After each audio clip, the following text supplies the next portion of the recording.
How's it going, Sha? Oh, it's fine. Yeah. Everything's everything, as Miss Lauryn Hill said. Okay. I love Everything is everything. that song. Like, I hold it dear Mm. because it was like I enjoyed the song from the very beginning. Mm-hmm. A B. It was one of the few songs on that album that, like, initially when I was mad at the album, still Mhm. made me happy because I love the album overall and I can appreciate it now. When it came out, I was very mad because the first song was Lost Ones, the first single, Mm-hmm. and she had just spent 2 group albums bodying everybody as a rapper. So I Mhm. wanted a rap album from Lauryn Hill. I didn't realize she was a singer primarily and thus would sing on the album. Oh. Everything is Everything was like the blend. It was one of the songs that had dope songs, but she still gave me a verse. Mm-hmm. But she raps on Lost Ones. Right, she does. Lost One is, and that was the problem. It was like one of the most street records, and it was the first song that was leaked from the album. Oh, got you. And then when the album came out, you were like, "Why is she singing? What the fuck is?" Yeah, it's like 13 tracks of singing. I thought she was gonna be gutted the whole joint. Like, oh shit, it's the bricks out here. I was hyped. And, right. So I admit I can look back.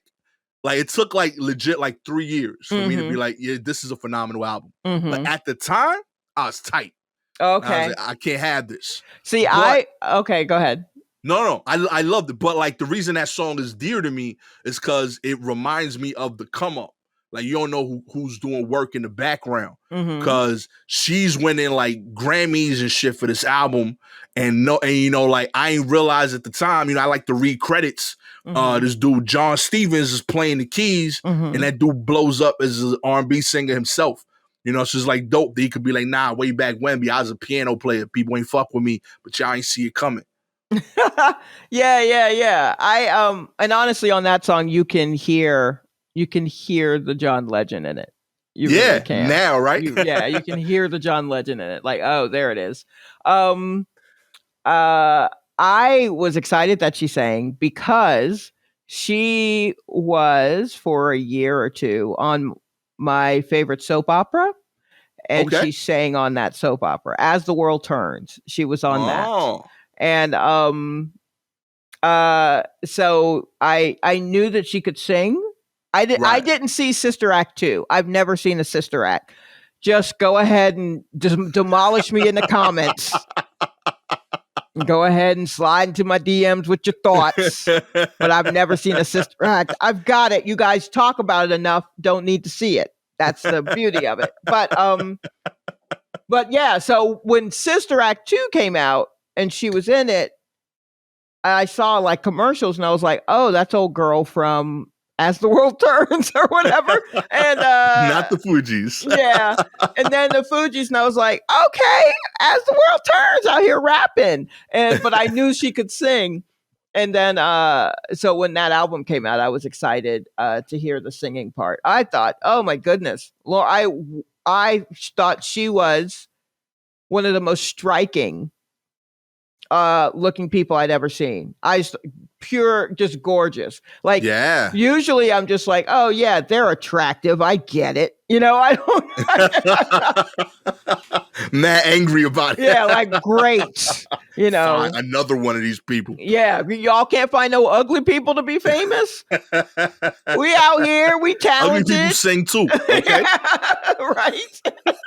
I can't get no cleft palates, and but I just thought she was striking, and I just liked looking at pictures. I just was just like, man, her whole vibe is fantastic. And there aren't many people that I kind of am like, wow, I enjoy looking at them. At that time, you know what I mean? At that time, I was just like, yeah, no, I see him. And then I just kind of kept moving. But I enjoyed looking at her. And Jill Scott, I still think is, good Lord, what a gorgeous woman. Just like a literal beacon of light. Amen. And then that's probably about it. I don't really look at anybody else. I don't know. Ryan Gosling? I don't know. That one's for me, I guess.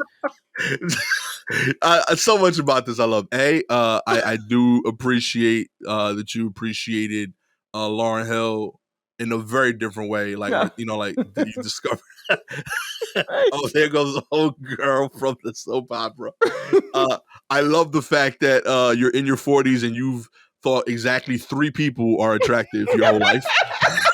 There are other cuties. There are plenty of cuties, but You but only these 3 people have met my standard. there are probably others. Just people. I'm sure there. I guess there are other people I've enjoyed looking at, watching, doing their thing. But yeah, only those 3. That's it. Lauryn Hill, Jill Scott, Ryan Gosling. That's an issue. And Ryan, you just barely got in, my G. I know. Like, she had to think about that. She's like, yeah, you know what? I'm feeling nice today. I'll toss one over to him. Oh, that's so awesome. Yeah, I was like heartbroken over this release initially. I had a huge crush on her. Sure. With the Fuji stuff. Mm-hmm. She was also one of the first people I thought that had like a real unique look. Yes. That's like really what I think I responded to. Because like I thought like there was definitely like a hip hop look at that time. And she was the most not that. And still felt like East Coast, if that makes sense. Yeah. She was that yet not that. Right. You know what I mean? Like there was definitely a way that women were supposed to look in general. Mm-hmm. And then if you didn't do that route, then the only other option was to look like one of the boys. Right. And then it was like Foxy Brown or Bahamadia. Right? Yes, right. That's it. That's all you had. You know what I mean? A real Sophie's choice. And I thought she rode that line. I thought Lauryn Hill rode that line beautifully.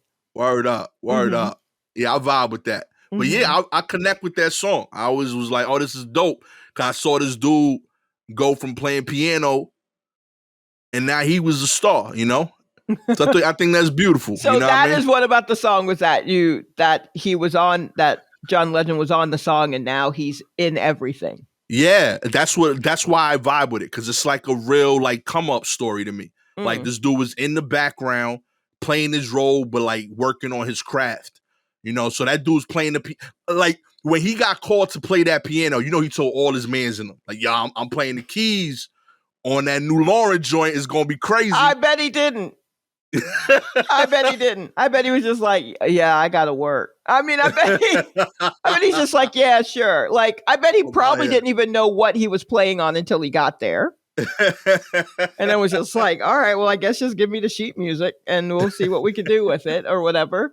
It reminded me of like when like one of our like comedy friends posts a clip of like when they on a TV show, but they like real far back in the background. Like they like an extra. I'm like, yo, like only like we know this, but like you can add it to your IMDb, but like nobody's remembering this moment for you in your career. And it's cool. Cash that check. I do it too. But like you was like the second dead guy in that scene of NYPD. You know what I mean? Like, nobody's caring about that in the grand scheme of your story. But it matters, it does matter. It gets you to where you eventually become the first dead guy. There you go. You're making waves now. Yeah. You know what I mean? I remember I think I've seen Kanye twice, but they were both at this point early in his career.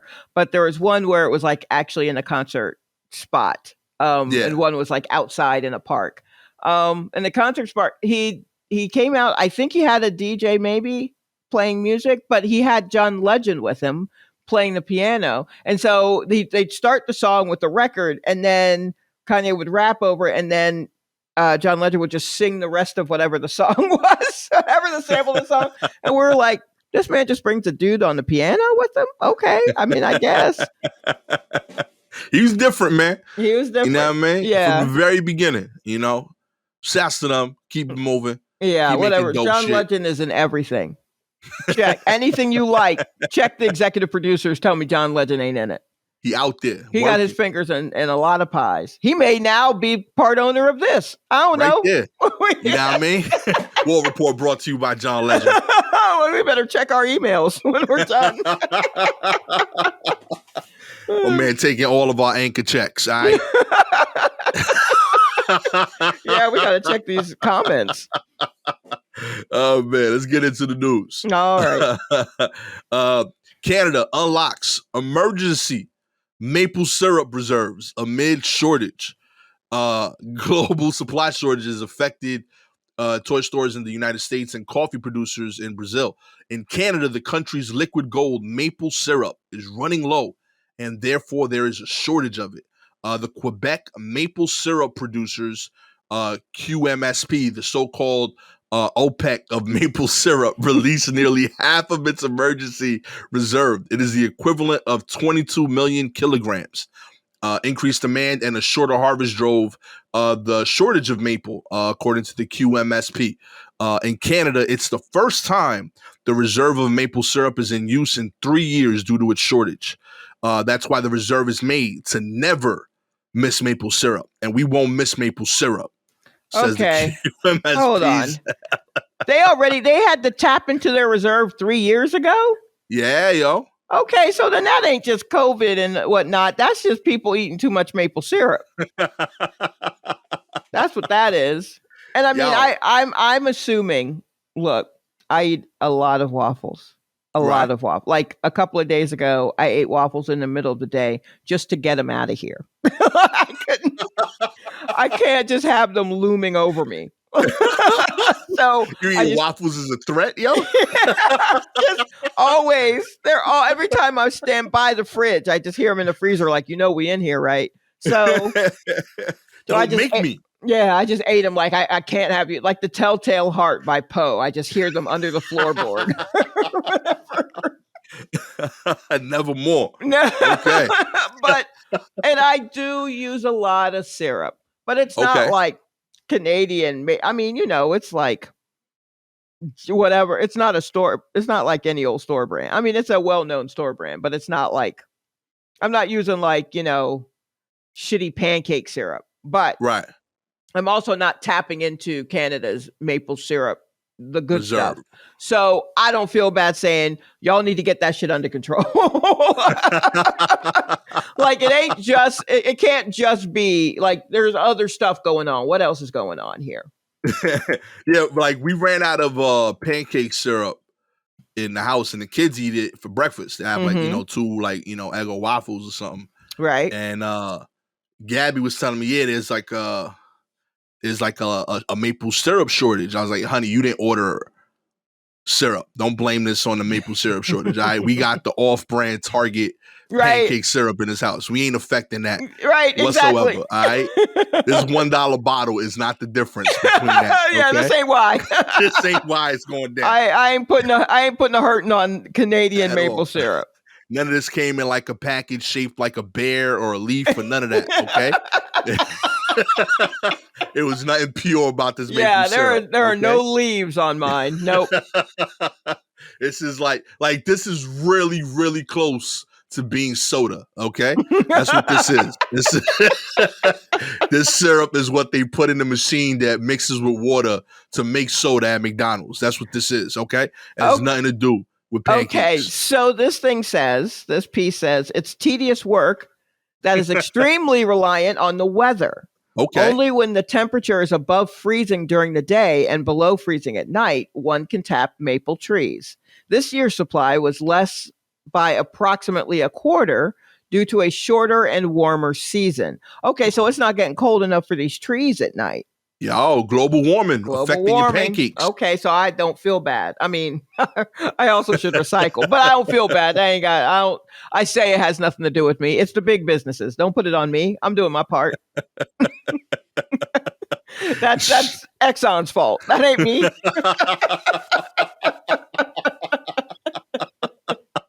Get after them, all right? Yeah. They the problem, okay? It's not us. It is not us.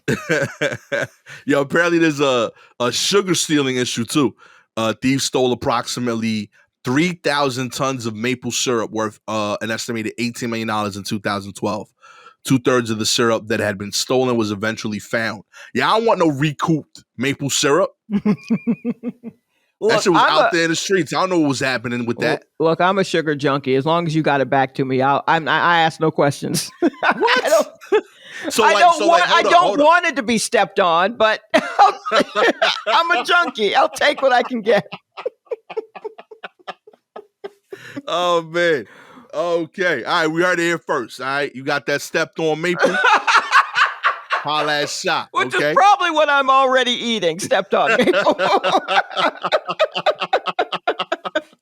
Oh, man. Yo, so hold on. I got a real question here. Okay. All right. Because I've seen if you are at the drive-thru, you place an order, someone in front of you places an order, behind you places an order, you are next in line, you see the car in front of you, they hand them food, he hands it back, then you pull up and you find out that was your food.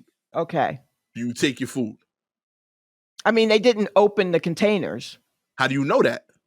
What if it was like if you got fries? Are they in the car in front of me? They're in the car in front of you. You can't look in the car. Right. They handed the food to the person. The person opens the bag, sees it's not their food, hands it back. Yeah.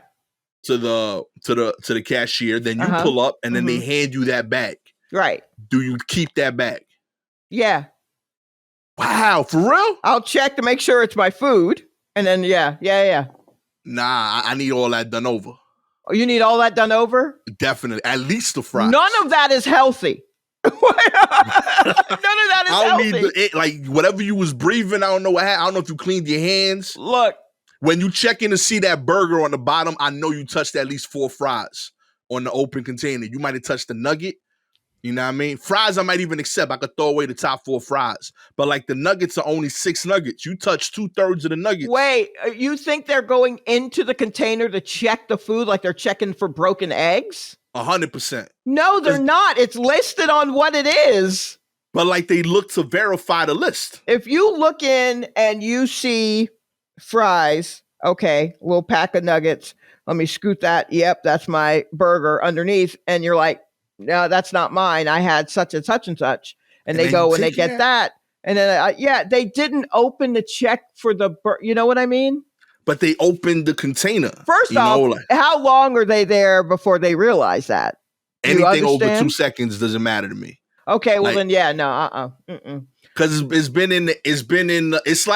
this when you take this is a post-COVID concern for a pre-COVID problem. Is what we're looking at. This is like when somebody takes like a bottle of water to the bathroom. Like I don't care if it's closed. It's been where it shouldn't have gone. Like, I don't know what's happening here. So I'm not saying the majority of people that eat at the fast food place, I know they clean. I'm one of them. I'm just saying I can't account for the 100%. So the fact that it was open is gone. Plus, I think part of the fun is like the integrity of the first open of the white bag of fat or the brown bag. Well, here's the thing. Lately, they don't even close it up. No, they hand you an open bag and you look in. Yeah, I mean, like there are some places where they close and staple. I mean, like maybe Chinese food or stuff like that. But when you're going through a drive-through, they're just like, here you go. They just toss it to you. But and then you roll, yep, and then it's gone. Yeah, like I'm right. But when I would say that half the time the bag isn't even rolled close. Okay. And the time when it is, I open, look, check, and if it's not mine, I roll it up and I would give it back. And if it was, this was yours. All right, I double check and I keep it moving. Yeah, right there is done. Right, like because when you hand me the bag, I know the only creases on the bag are the official creases made at the factory. Sure, but when you grab the bag, I know you just grabbing with one arm, and now you added like crumple. That crumple takes away from my satisfaction because I know. Okay, you are asking for white tablecloth treatment from a fast food restaurant, and from the handoff. Yeah, I get what you're saying, but that is not enough of a concern for me. Wow. Nah, just because someone. I mean, have you seen what they're doing in there? I'm okay with that. That's the process. You know what I mean? No, I don't want to see that, but I could see this. Like if you drop a nugget, pick it up, put it back in. That's just flavor. I assume that's how it works. No, but if you drop a nugget in my car, I don't think that anyone is opening. I think when people are looking in the bag, they are glancing to make a quick assessment as to whether or not it's the right food. And if something doesn't look right, then maybe they'll whatever. But like, I guess it depends on how long, because I just feel like it would take a little longer for someone to be like, oh, this isn't yours, blah, blah, blah. I don't know. It's never occurred to me. Like, how long does someone that you don't fuck with have to breathe on a food plate before you decide I can't share that with you? Why am I around someone I don't fuck with my food? Because it's like a group outing. Like, if we all out and we ordered appetizers. Oh, like see, here's the thing. I would not get food if there are people around me that I don't fuck with.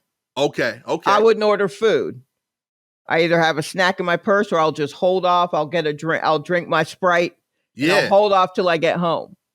Because I won't eat anything near their side of the table. Yeah.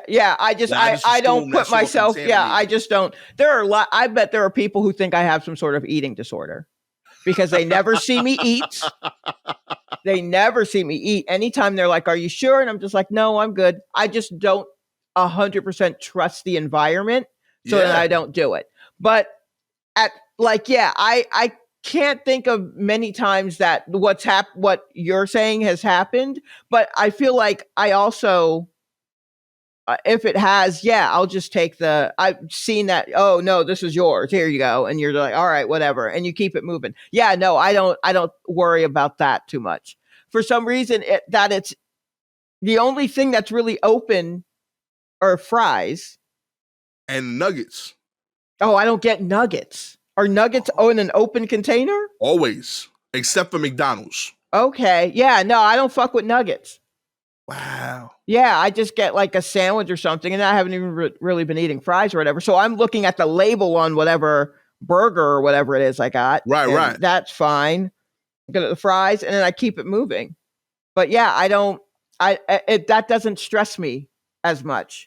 Nah, that bothers me deeply. But I mean, like, if I'm watching, I guess it depends. I guess if they're really fucking everything up to show that it's wrong, and then it turns out it's mine, I'm going to be like, yeah, you're going to have to do that over. But I mean, like, it has to be someone just like, this isn't it. Right? I mean, by then, if they're like throwing it around, they're already going to have to do it over.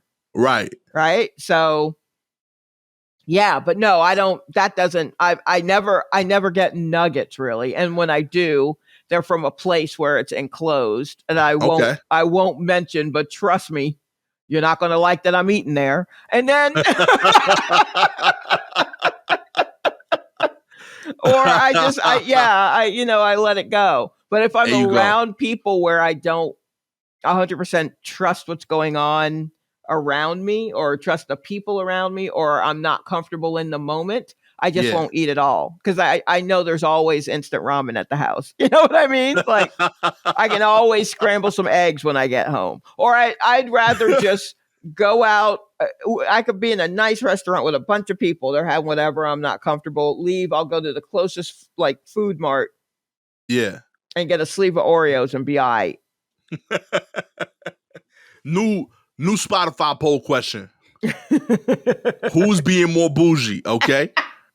Shalewa for only eating at places that fully cover their nuggets, or Gastor for not eating said nuggets because they're being contaminated by the previous customer. I think they're just different concerns.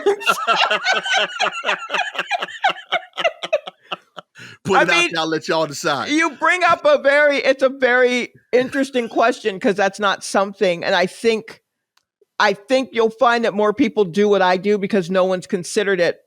I think not many people consider like you. Yeah, but so could the person who literally is putting the food in the bag.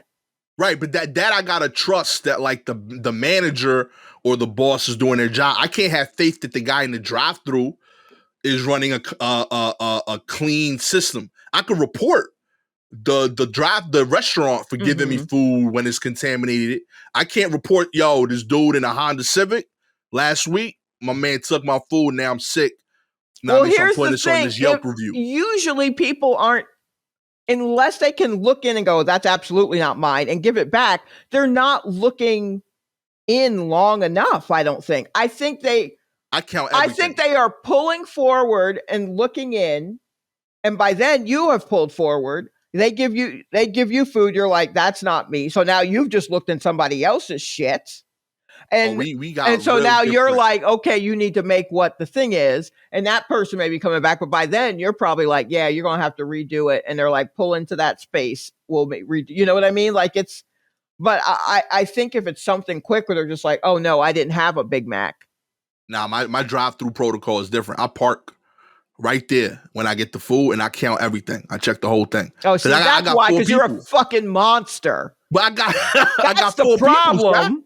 I got 4 people. Like if I I get it. You have to be if you have your family. I get that. Yeah, like if I'm missing one item, I just fucked up the whole meal because now like everything's off. Right, I got either a pissed off kid or a pissed off wife. Then I got to give up my thing so that they can eat. Now I'm hungry. I'm the biggest dude. I need all that protein. You know what I mean? And I just gave that up all because I ain't take the 2 minutes to check my food while I was there when they could have fixed it. I guarantee, though, if you were a single man, you wouldn't give a fuck about it. The way I'm just rolling through, snatching bags out of drive-thrus, whether it's mine or not. Nah, you wildin'. You wildin'. No, yo, this is post-marriage Gastor decisions. Pre-marriage Gastor decisions, you eat whatever. You'd eat whatever. I'll eat whatever, you. but I didn't order whatever. I ordered something. I want that thing. You know what I mean? I made a decision based on where my heart was at that moment. No, I mean, like I will, of course, I'll check to make sure I'm getting what I want to get. And I've definitely had to turn around and be like, this is wrong. But I mean, yeah. Like, I had a convo last week that I know this I don't expect anyone to do, but I know nobody's done this. I got the wrong item at a McDonald's and I called the number on the receipt. Okay. To say, yo, I got the wrong food. Nobody picked up. Like that McDonald's does not pick up the phone in East New York at all. Yeah, I imagine they just put it there like as a courtesy, but like no, I think they only call out from that number. They have never heard. I don't even think it rings. It probably doesn't. It's probably locked in an office that only one person has a key to, like Ronald himself. Straight up. But I had like 4 burgers that had pickles that I said no pickles on. So I was like, yo, just putting it out there. Like I think I got pickles on everything. I said no pickles. I don't know who in charge of the pickles, but y'all should look into the pickles. That's all I was gonna say. Right. You know, but I couldn't do that, you know, because nobody pick up the phone and they don't pick up phones at this McDonald's. So I feel like this further justifies my check your food at the location. Okay, you know? But you wouldn't know that unless you opened up all that packaging. That's fair. And checked the food. Yeah, in this one particular case, you're right. Yeah, there's no way. And I mean, like, if someone has opened up the packaging and they're returning it, like, that means they're there for a minute. And I'm, you know, and then they're like, nah. And so then they shouldn't even give that back to you. Right. But like, even if you look in the bag, you didn't unwrap anything. But the fries and the nuggets is there. I don't want that. It's open. You know what I mean? Yeah, well. Anybody could have breathed on that. I don't know what life you live in. You know, I had a cold, so I had a stuffy nose last week. I got DMs from people saying, yo, Gastor, I hear you breathing on the podcast. I'm sorry. I'm committed to putting these episodes out, but I'm dying, okay? But I wouldn't want somebody with my breathing situation from last week opening my bag and handing it back to this Wendy's drive-thru and then expecting me to eat it next, okay? Y'all can listen to me talk because none of y'all gonna get sick. You might get annoyed by my breathing, but you ain't gonna die because you caught it cold that turned into an ear infection. Okay. Well, you know what? I'm going to go out on a limb and say I don't think I've caught a cold off of fast food. I've gotten diarrhea. I've gotten reflux. I'm gonna say the opposite. I would bet the house that you've gotten a cold. I don't think so. I will bet real talk, I do this thing with my wife where like every time we disagree and I know we're never gonna agree, I check the air. Like I do a little check mark in the air. So that when we both die and like we're in heaven looking at the replays, I know what parts to skip to see if I was right or wrong. I'm gonna do that with you right now, Sha. Do a little check mark right here. And God, when we get to heaven, I'm gonna ask the OGs up there, yo, listen, before we review the good and bad of our lives, can you tell me, has Sha ever gotten a cold? Because she got real reckless with these fast food orders. And I promise you, you're gonna be like, oh, word? That's crazy. 94 too? No, 96? I don't think so. It's gonna be multiple colds and flus in that list. You're gonna have the snuffles because I think just the ingredients alone are killing whatever a cold is bringing in. I've probably staved off more colds with my combination of fillet of fish and cheeseburger than others than I've gotten any. You got the sniffles because of a Frosty in '89. Okay, the whole list gonna come out, Sha. Nope. Mm-mm. Oh man! In non-tangent news, even in the metaverse, not all identities are equal.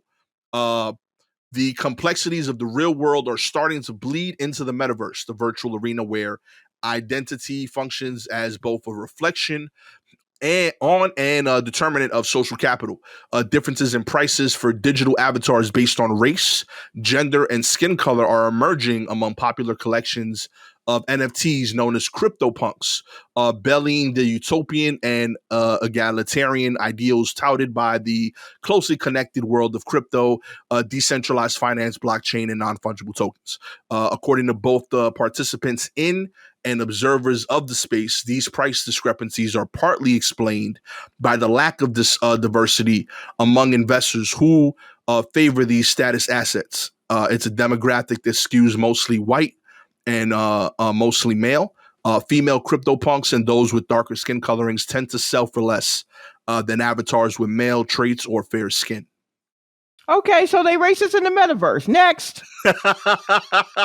We knew that. All right? Yeah, you know I mean, because y'all racist here. You know? Ain't that why would we changed 'cause you think wanna that scream? wouldn't translate? Yo, if anything, this is a sign. All right, if you black, brown, if you BIPOC, get out there, start investing in things that look like you in the metaverse. We got the come up time right here. All right, buy low. You know? They not appreciating. Yeah, I the problem with buy low is I feel like it will just stay low. Like I understand you want to sell high or something, I assume is the next part of that, but I feel like it will just remain low, and that's the issue. Is that you're getting pushed into these areas. I mean, like in general. Like you are like, hey man, this is what they got for you, but look, you just hold on and it'll get better and you'll get your money's worth. And then bullshit continues to happen and you don't ever get your money's worth until a white person comes in and deems that area worth it for them and pushes you out. So then they get your money's worth, but you don't get it. Be it NFTs or whatever the metaverse or fucking housing. Like, okay. Yeah, I don't like it just, I don't know. I mean, you do, I guess, what you got to do if you're into this. It shouldn't be a surprise. It is a bummer, but it shouldn't be a surprise. I'm gonna release a comedy special on NFT. Oh, you are? Yeah, I think I'm gonna do it. Okay. I feel confident in this lane. I'm a perform it as a brown avatar. You know, really start pushing the art in this direction. Okay, revolutionize the whole game. Right. Okay, I'm gonna have it directed and edited by another brown avatar. Okay. Okay, I ain't even gonna know what the person really look like. I'm gonna just look at the darkest looking avatar I could find. Say, yeah, that's my people's. All right. We taking over this whole art form. Okay, get ready, CryptoPunks. We coming for y'all. All right, you're gonna see a lot more barbecues, a lot more Dominican flags in the metaverse. Sure. Okay. We coming heavy. Okay. Okay, we gonna carve our own lane. You ain't gonna be able to stop us. Okay, we out here. We've been making Honda Civics run for 30 years. You don't think we could dominate this space? All right, we know engineering. All right. Nope, okay? I don't doubt any of that. We gonna make it happen. Okay, get ready. I'm gonna open up coding camps all over my hood. It's on. I mean, honestly, I think you should just do that shit anyway, not just as a response to this shit. I think that is just stuff that should be done. Amen. I think let's get out of here. All of that should just be done, not because we learned that the metaverse is white. No, we knew the metaverse was going to be white. Duh. Oh, man. In other news, taking Viagra cuts the risk of Alzheimer's by up to 69%. Oh, give me a break. Sha is not a believer. And Give it could me be a prescribed for break. dementia, Sha. Scientists claim the love drug may help boost brain health and cut levels of toxic proteins that trigger dementia. Experts analyzed data on 7.2 million U.S. adults and found regular users had a 69% Come lower chance. on, a 69%. This is all fake. That's two on the nose. Two Two on the on nose. the nose. Come on, the son. Come on, you had a chance there. I would have believed you till that one. I was rooting for this to be true. Diagnosed with Alzheimer's over the next 6 years. Medics say the findings published in the Journal of Nature Aging suggest the little blue pill could soon be prescribed to tackle dementia. They are now planning a fresh study to test the benefits of sildenafil. I think that's right. The generic version of Viagra in early Alzheimer's patients. A team from the Cleveland Clinic looked at whether any of the 1,600 approved drugs could be repurposed to tackle the underlying cause of the disease. All right. I mean, I guess, but also what this brings to mind is like a ward of men who don't quite remember where they are, just jerking off in hallways.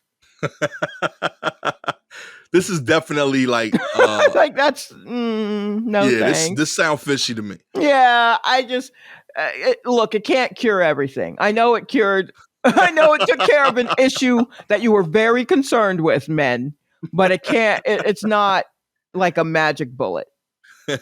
Your memory isn't getting better. Okay, Yeah. It's just you're having sex now, and you have something you want to remember. You want to remember. That's it. That's all that's happening. You want to keep an eye on it, but no. Oh man, that's beautiful. Finally, the CBP seizes $30 million shipment of fake handbags and clothing ahead of the holidays. Shot. Ooh, this is gonna fuck up the holidays.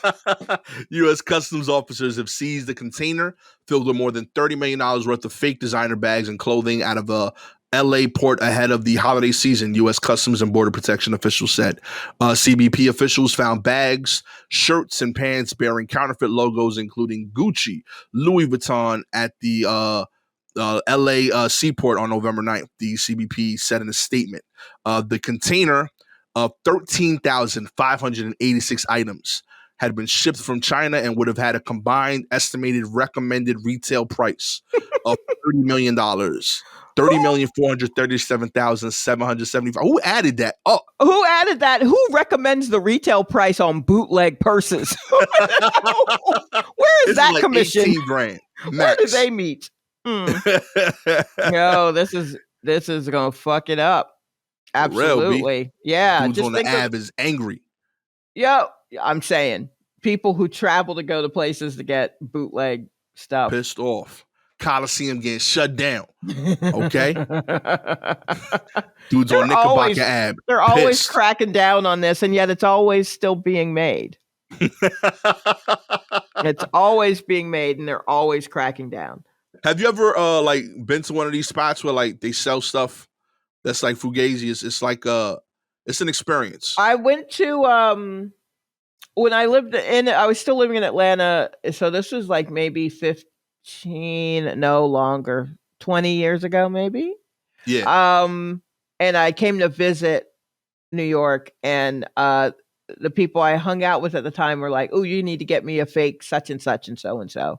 And so I didn't know exactly how that worked. I just knew I had to go to Canal Street. Right. And so I just went to Canal Street, and I'm watching, and I'm just like looking for someone with a sign that says fake stuff here. And so that's not the case. That's not how, but this was before, because now they've streamlined it to where they have printed out pictures of what they've got, like a menu, and it's just a woman with an umbrella who comes up to you and then shows you the menu, and they're like, "Is this what you're looking for?"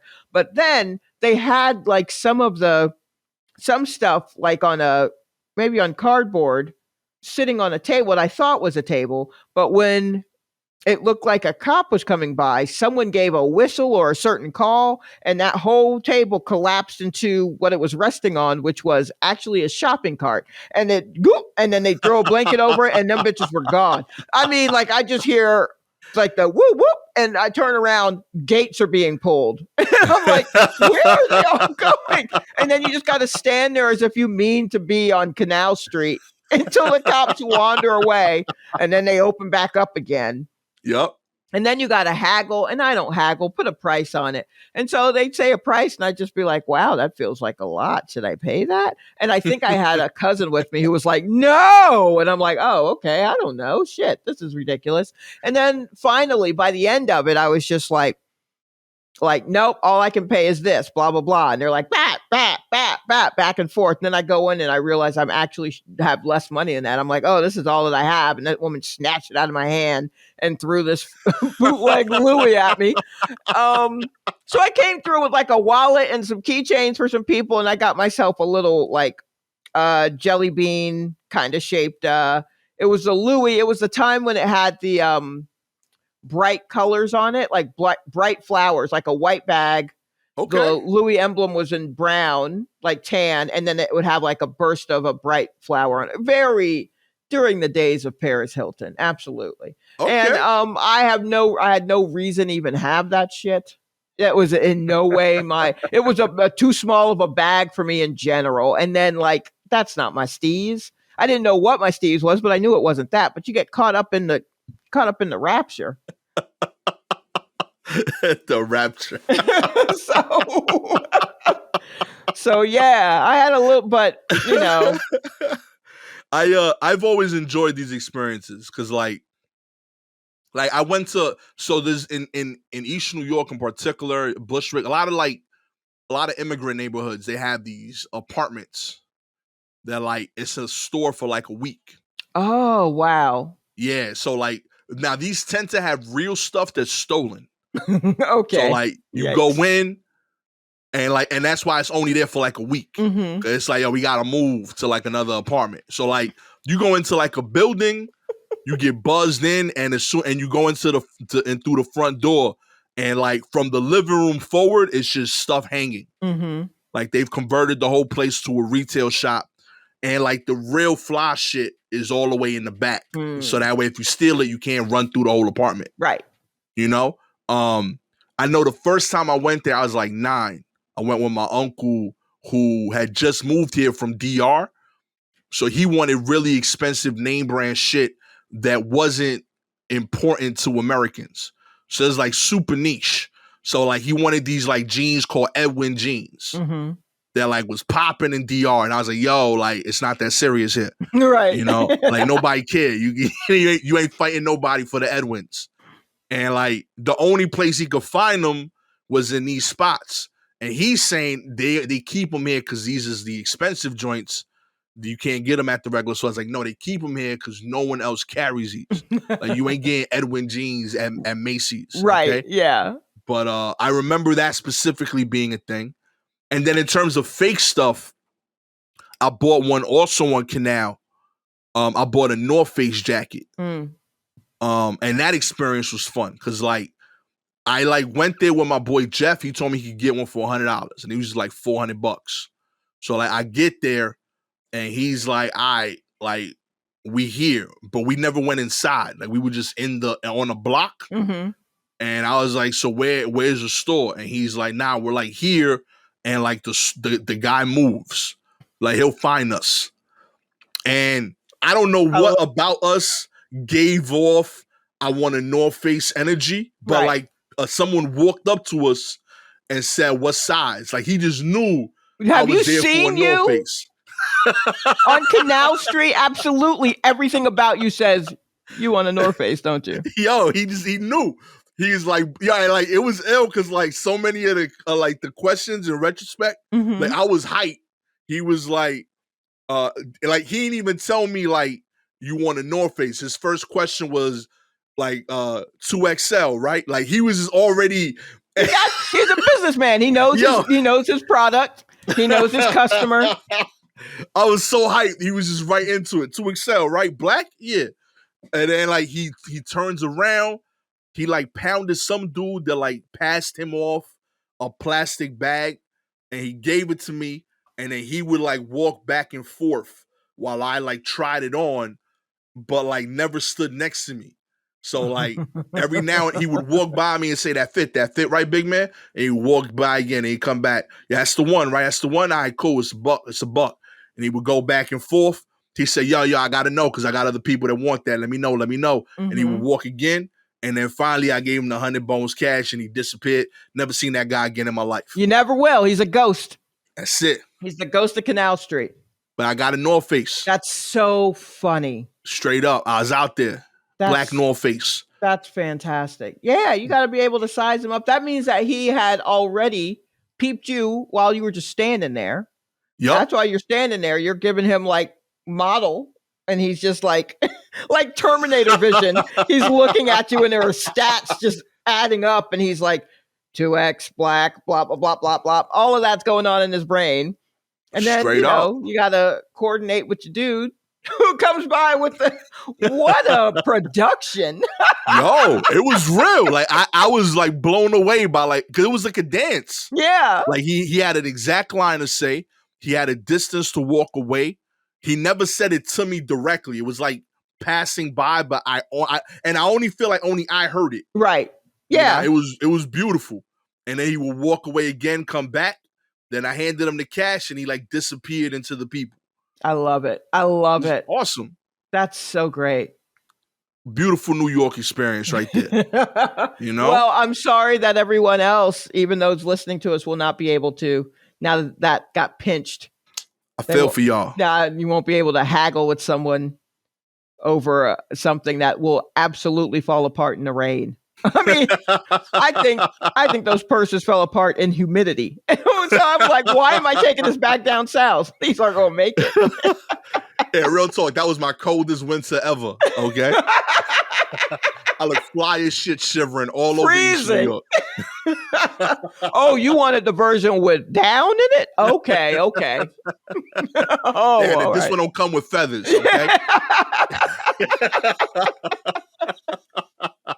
But if you would like for Shalewa and I to one day be able to afford name brand shit,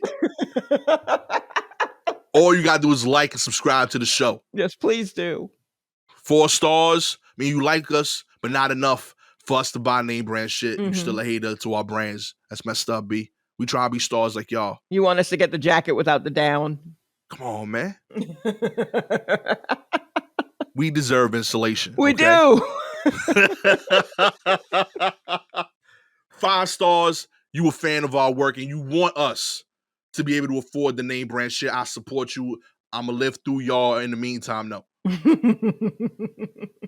If you got any articles you'd like us to cover, DM us directly on Twitter and Instagram at Silky Jumbo or at Gastor Almonte. With all that said, my name is Gastor Almonte, always with the homie Shalewa Sharpe. This has been a bonus episode of The War Report. Catch y'all next time. Peace.